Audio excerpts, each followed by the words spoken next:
ይሄው ልጁ አልፈልጋችሁም ከናንተ ጋር መኖር አልፈልግም እያላችሁ እንግዲህ በግድ አግተን እኛ ጋር ካላስቀመጥን ብላችሁ ልጁ ስታስጨንቁት ትላንትናም ጭቅጭቃችሁ ሰርችቶት እሺ ብለዋችሁ ተቀምጦ ይሄው በሌሊት ወጥቶ ጥፍት ብሎላችኋል። እንግዲህ እሰይ ደግ አደረጋችሁ። እንግዲህ ወደ ሚስቱ ተመልሰዋል፣ ወደ ልጁ ተመልሰዋል። እኔ ከልጄና ከሚስቴ ጋር በጣም ደስተኛ ነበርኩኝ።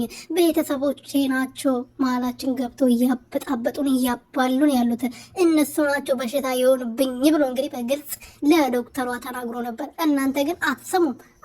ጤነኞች አይደላችሁ። እናንተ ነው ሕክምና የሚያስፈልጋችሁ አብርሽ ሳይሆን ማለት ነው።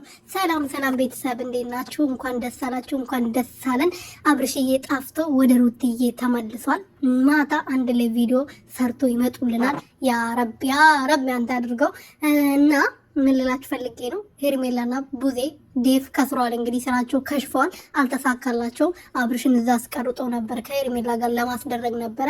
ምክንያቱም አብርሽ አይፈልግም፣ ስለማይፈልግ ነው ሌሊት ላይ ተነስቶ ጣፍቶ ከቤት የወጣው ማለት ነው እንጂ ቢፈልግ ኖሮ እዛ ይሆን ነበር። ስለዚህ ልጁ አይፈልጋችሁም፣ ከእናንተ ጋር መሆን አይፈልግም። ከልጁና ከሚስቱ ጋር ጥሩ ህይወት እያሳለፍኩ ነው፣ ወደ ራሴ ተመልሻለሁ፣ ልጄና ትዳሬ መርጫለሁ ብላቸው እነሱ ሊያዳምጡ አልፈለጉም። እነዚህ ድንጋይ ራሶች ማለት ነው። ጉድ እኮ ነው።